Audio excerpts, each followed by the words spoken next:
Port authorities are bracing for a major impact. According to Port of Seattle Commissioner Ryan Culkins, there could be a 40% drop in vessels in container traffic the next few weeks. Bayangkan sebuah negara adidaya tiba-tiba kelimpungan karena ribuan kontainernya tertahan di pelabuhan asing.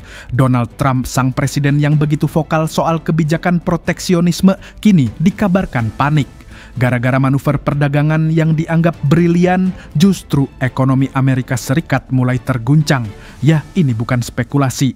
Lebih dari 10.000 kontainer barang asal Amerika kini terjebak tak bisa masuk pasar global. Perdagangan macet, ekspor lumpuh, dunia menonton, tapi Trump tak bisa lagi bersuara lantang. Siapa sangka perang dagang yang dipicu dari Gedung Putih kini berbalik menghantam jantung ekonomi Amerika sendiri. Ketika Cina membalas dengan cara yang tak terduga membatalkan rute kapal-kapal kargo utama jutaan dolar barang dagangan Amerika, kini tak punya tujuan. Semua tertahan di pelabuhan Asia menumpuk tanpa kepastian. Apakah ini akhir dari dominasi dagang Amerika atau justru permulaan bencana ekonomi global yang lebih besar? Perang dagang antara Amerika Serikat dan Cina kembali memanas dan kali ini dampaknya jauh lebih parah dari yang dibayangkan. Puluhan ribu kontainer asal Amerika dilaporkan tertahan di pelabuhan-pelabuhan besar Asia, khususnya di Cina. Akibatnya, jalur distribusi global menjadi kacau dan eksportir Amerika mengalami kerugian besar. Kondisi ini dipicu oleh kebijakan balasan Cina terhadap tarif impor tinggi yang diberlakukan Amerika. Setelah pemerintah Amerika menaikkan tarif hingga 145% untuk barang-barang Cina, Beijing membalas dengan tarif hingga 125% untuk produk Amerika. Perang tarif ini bukan hanya menyulitkan produsen, tapi juga melumpuhkan logistik internasional.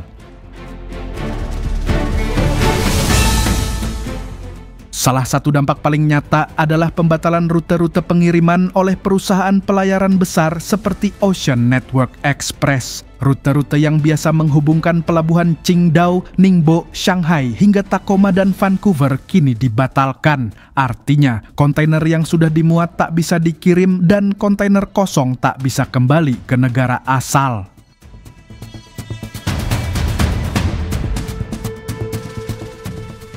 Akibatnya, terjadi penumpukan luar biasa di pelabuhan Cina dan Korea Selatan.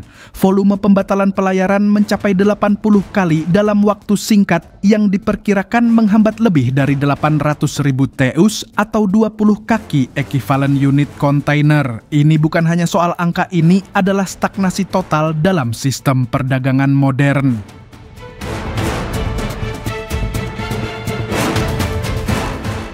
Para pengusaha Amerika yang bergantung pada ekspor kini mengeluhkan keterlambatan pengiriman dan kerugian miliaran dolar. Banyak barang seperti produk pertanian, elektronik, dan alat berat tidak bisa dikirim ke Asia. Mereka menumpuk, rusak, dan kehilangan nilai jual.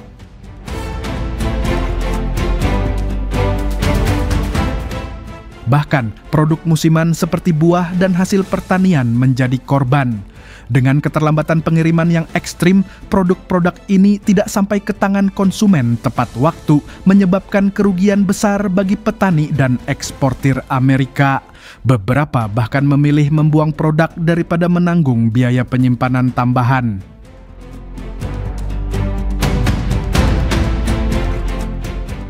Sementara itu, Asosiasi Pengusaha Indonesia turut menyuarakan kekhawatiran.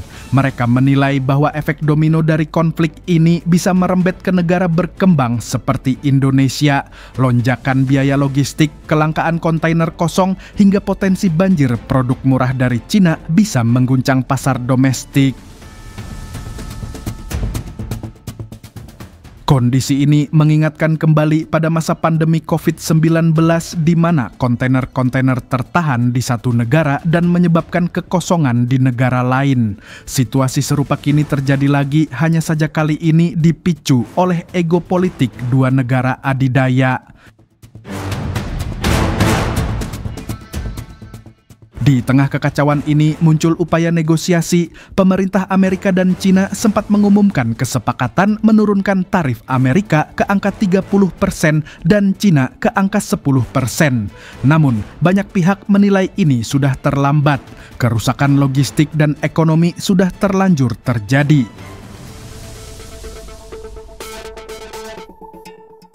Pakar ekonomi menilai bahwa pemulihan sistem rantai pasok global tidak bisa dilakukan dalam hitungan minggu.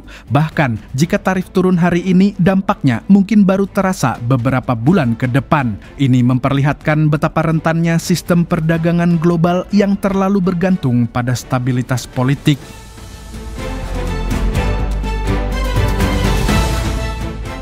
Yang lebih mengejutkan, beberapa perusahaan pelayaran mulai mempertimbangkan opsi ekstrem, mengalihkan rute dari jalur Asia Amerika ke Eropa atau kawasan lain.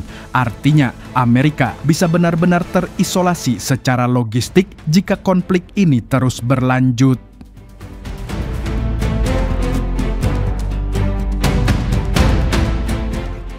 Ironisnya, tujuan awal perang dagang melindungi industri dalam negeri justru berbalik menjadi bumerang. Industri ekspor Amerika tidak mendapatkan perlindungan, melainkan tekanan ganda dari tarif dan hambatan logistik. Bahkan sektor-sektor vital seperti pertanian dan manufaktur kini mulai menekan pemerintah untuk mencari solusi cepat.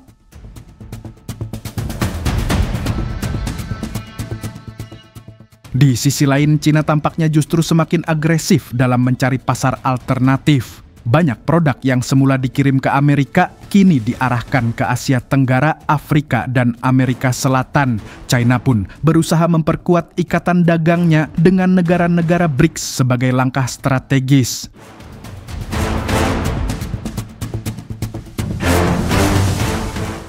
Jika ini terus berlangsung, maka bisa jadi pangsa pasar Amerika di dunia akan menyusut secara drastis. Negara-negara lain mungkin akan mencari mitra dagang yang lebih stabil dan bisa diandalkan dalam jangka panjang.